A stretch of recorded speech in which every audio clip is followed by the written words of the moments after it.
Selamat malam Bapak. Perkenalkan, nama saya Dina Anastasia Bau. Saya akan menjelaskan buku yang ke-14 dari mata kuliah Sosiologi Terapan. Internet dan masyarakat. Routledge Research dalam informasi teknologi dan masyarakat. Internet ada di mana-mana dalam kehidupan sehari-hari. Di internet, kita mencari informasi, merencanakan perjalanan, membaca koran, artikel, berkomunikasi dengan orang lain dengan menggunakan email, pesan instan, ruang obrolan, telepon, internet, papan diskusi, milis, konferensi video. Mereka mendengarkan musik dan radio, menonton video, memesan atau membeli dengan melelang barang yang berbeda, menulis blog mereka sendiri dan berkontribusi ke blog orang lain. Mereka bertemu orang lain, mengumpul dengan orang lain, belajar mengenal orang lain, jatuh cinta, menjadi teman, dan mengembangkan hubungan intim. Mereka menjaga kontak dengan orang lain. Ya, itu.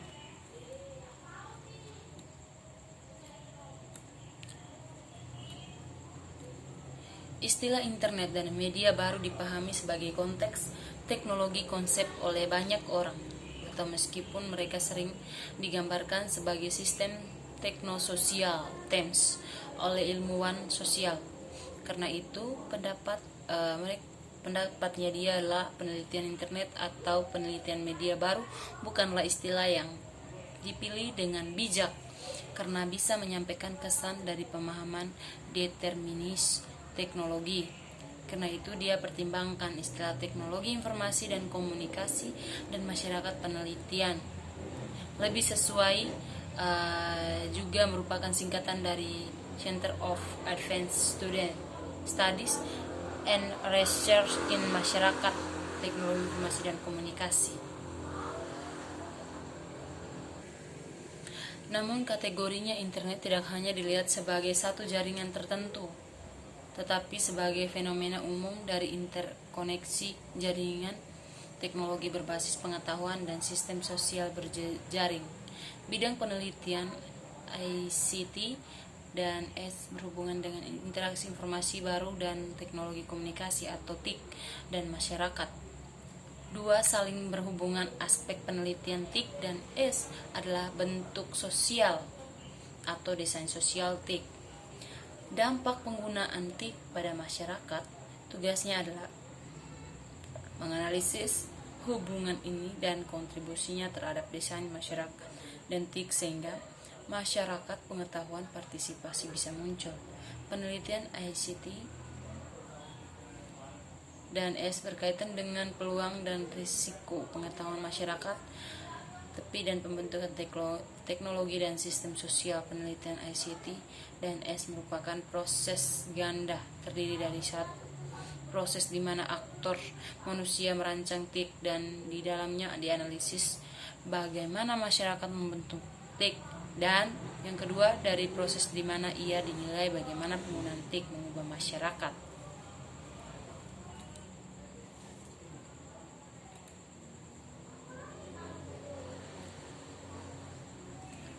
Dalam ilmu sosial kontemporer, dosen telah berperan misalnya dalam memahami hubungan antara struktur sosial dan praktik manusia sebagai struktur Anthony Giddens teori atau teori habitus Pierre Bourdieu telah dicontohkan.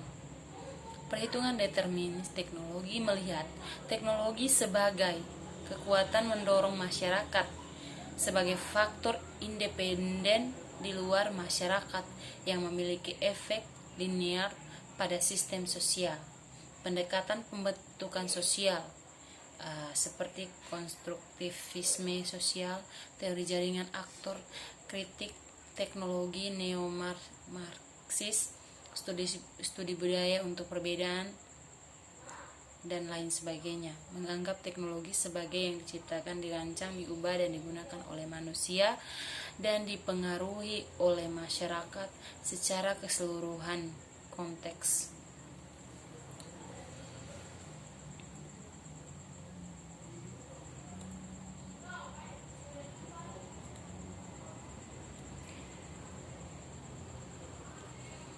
Masyarakat informasi menjanjikan yang baru, ruang transendental, masyarakat kooperatif atau demokrasi partisipatoris yang imanen dalam masyarakat seperti itu dan berpotensi maju oleh teknologi informasi dan informasi. Tapi masyarakat seperti itu tidak tercapai secara otomatis karena ada antagonisme antara kerjasama dan persaingan yang tepat dalam kapitalisme, dan karenanya juga dalam masyarakat informasi kapitalis yang berpotensi mengancam kerjasama.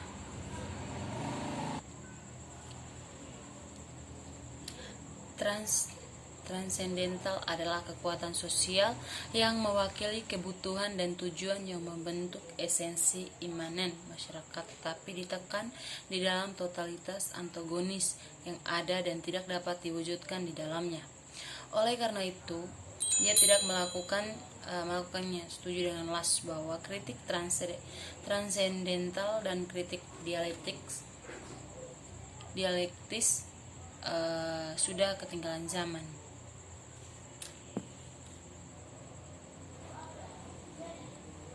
Pengorganisasian diri dan kerjasama.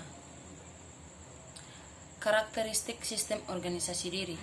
Organisasi mandiri adalah proses di mana sistem memproduksi dirinya sendiri dengan bantuan logika dan komponennya sendiri, yaitu sistem menghasilkan dirinya sendiri pada logika internet.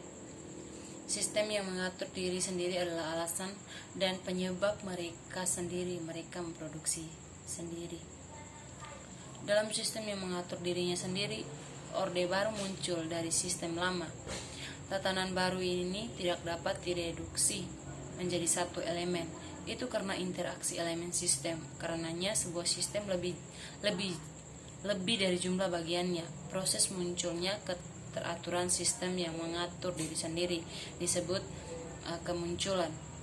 Beberapa karakteristik penting dari sistem pengaturan diri yang laki-laki disebutkan dalam literatur dan diringkas di sini.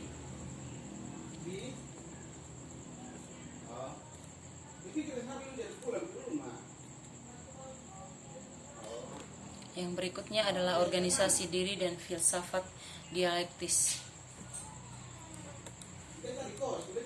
Teori organisasi diri menganggap alam itu dinamis dan karenanya ditentang dengan pandangan dunia klasik Newtonian yang mencirikan alam dan masyarakat sebagai ditentukan dengan ketat, tidak berubah, konservatif, dapat direduksi menjadi mekanik dan stabil.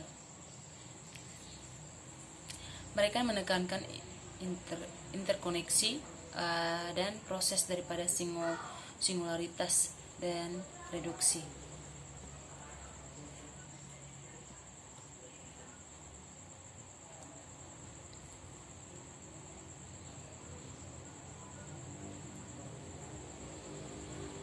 Karena tekanan pada perkembangan dinamis, teori organisasi diri bisa jadi dianggap sebagai reformulasi filsafat dialektis.